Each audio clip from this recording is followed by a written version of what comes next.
What's up there, people? Hunter Spoke Riders here, and today this video is about the parts list and everything I got to rebuild the front end on this 1999 OBS two-door Tahoe. Before I even get into all that, I want to thank everybody out there that has been checking out the Tahoe builds, everybody that has commented on the videos, everybody that has given the thumbs up. I really appreciate that. I've gotten a few messages of people asking me to do a parts list video, want to know exactly what parts I use, part numbers, stuff like that, because I really don't speak on everything on the videos. I just kind of go over everything real fast. But one thing I want to say to you guys is, the few of you that send me messages, I do appreciate the messages and the feedback, because a couple people said my videos has helped them out, helped them save time, helped them work on their OBS Chevys, and you guys just don't know. Them type of messages do motivate me to keep going on these, to do these videos, you know, because it's not easy to do videos and work on the car all at the same time,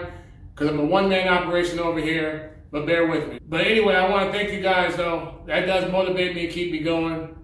I was thinking about it for the last couple of days, how I was going to do this video. I don't want to try to make it drawn out, make it too long. What I'm going to do probably for this video is I'm going to briefly talk about a couple of the things that made this suspension rebuild journey, should I say, come to life. And as I'm talking, I will put the part numbers flash somewhere on the screen. Let me start with the wheelhouse splash shields. The rubber little splash shields that go in the wheel well that hide so you can't just see right to the headers and the motors and stuff. So it stops the mud and the water from splashing up there. Those actually were not easy to find. The best advice I could give you, I ended up finding one at a GMC dealership in Scottsdale, Arizona, and then I found the other one on eBay, just randomly. My best advice on that is to put that part number in the search engine. You're gonna have to do the homework on your own on that one. When you see them, you better buy them as quickly as possible because they're not easy to come by. Now, the plastic clips to hold them on, I did get them at LMC trucks. Them are cheap and readily available. Don't worry about that. Another key component, the paint I use is pretty much a tractor. It's like a tractor supply. It's a tractor paint. I got it from the auto body supply shop that I normally use here in Arizona. I don't know if you can order this online or not. Tractor paint, the paint they use on tractors does not all come in yellow and green, should I say.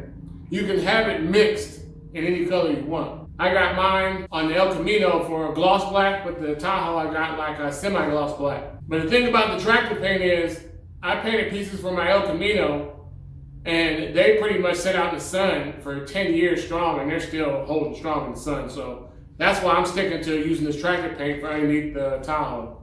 The key to making that work, though, because it's very hard to paint underneath the vehicle and the wheel wells without using a spray can. Because I use the gallon paint, you gotta have to have some kind of a spray gun and an air compressor. I don't know if this tractor paint, the same strength of it, comes in the aerosol can or not. I'm just telling you what I use. But you can't use the regular HVLP gun because that's not really designed to be you laying down on your back and holding the gun upside down like this and spraying. You need like a pot gun. You need a HVLP pot gun. You need like a spray gun with a pot system. And trying to find one that's small enough, you don't want a huge one where you use the whole gallon of your paint because then you just waste it. But I ended up getting one at Harbor Freight, and it was a pretty good gun, man. I will say one thing, if you buy any spray gun, whether it's a regular HVLP gun or the pot gun like I used, and you get it from Harbor Freight, break it all the way down to the last bolt, clean everything, put it back together, and then use it. Don't try to use it right out the box, or you're gonna have big problems. I ordered two things from Rough Country. I ordered the Rough Country, the 2-inch leveling keys. Apparently the Rough Country leveling keys, the 2-inch leveling keys, gives you like a little 2-inch lift more than stock. It's better to get these keys from what I hear than to crank your stock ones all the way up. So I did get them, and I also got a Rough Country steering stabilizer kit. And that kind of helped out a lot too. Oh yeah, I said in my last video, I'll talk about the steering stabilizer kit. I've got about 100 miles on it since I put put everything together. In the 100 miles, it definitely helped out with the problem. It definitely feels a lot better. Could it be better? Yes, but it was way better than without it. It's way better with it than it is without it. And for the price, it's definitely worth the money. Now, that's pretty much it with the odds and ends stuff. The bulk of everything else came from rockauto.com. Both them and Rough Country have pretty fast shipping. The parts list, though, from rockauto.com is a big list. I got a lot of stuff from there to rebuild this front end, and that's where the bulk of the parts came from. The lower A-arms, I got new ball joints, and I got new bushings. Now, on the lower A-arms, I will say the front, the bushing, both bushings aren't the same. If you look at my video, I explained to you, one's longer than the other, so they have different part numbers. I got videos on all this, so if you go through my Tahoe playlist, you will see each video and it gives you more detailed breakdown of it. Then I ordered the upper ball joints and the upper bushings for the A-arms also. A-arms, some people call them A-arms, some people call them control arms. I just call them A-arms I have a lowrider background, so that's what I'm used to calling them. I also ended up ordering the tie rod ends, the outer, the inner, and the sleeve in the middle. So I got all them brand new. I did get the stabilizer bar end links and stabilizer bar bushings. So it completes all new bushings for the stabilizer bar. I also got brake calipers. I didn't want to mess with the old calipers, so I just got brand new brake calipers all together. And then I also got brand new brake pads, power stop brake pads. Now, along with the brake calipers, I also got brake rotors. I got brand new rotors, brand new calipers, brand new pads.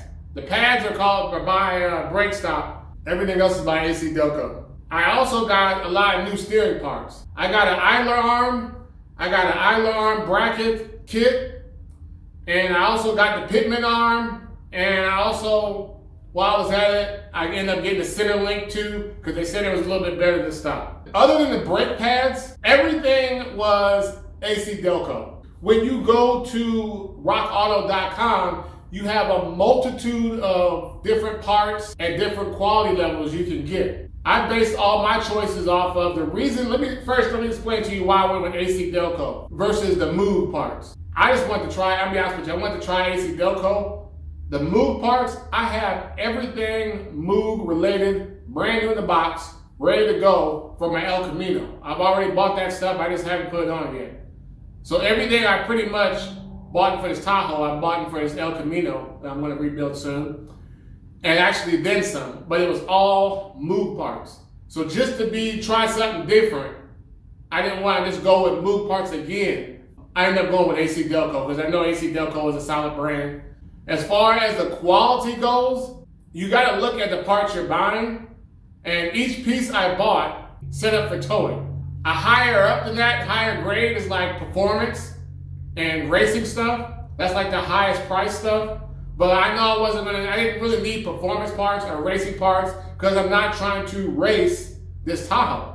It's a 4x4 two-door Tahoe. I'm not trying to race it. If it was two-wheel drive, and maybe that'd be something different. It'd be a different build, different conversation. But I knew I wanted mine set up for towing, high mileage, stuff like that, because eventually I would like to get a little trailer, maybe put a UTV on the back, maybe put a little ATV or something along them lines. But even if I never do trailer anything, the wheels and tires I got is a lot heavier than stock, so it's pretty much like I'm trailering, heavy duty. Heavy duty, if you got an option to pick heavy duty or trailering, I'd say go for that, unless you're trying to race, which I don't understand why you'd be trying to race a 4x4 Tahoe anyway, but different strokes, different folks. Me, I went for the trailering package, I went for the heavy duty packages, I went for the high mileage package. So that's what I went for. Even my shocks.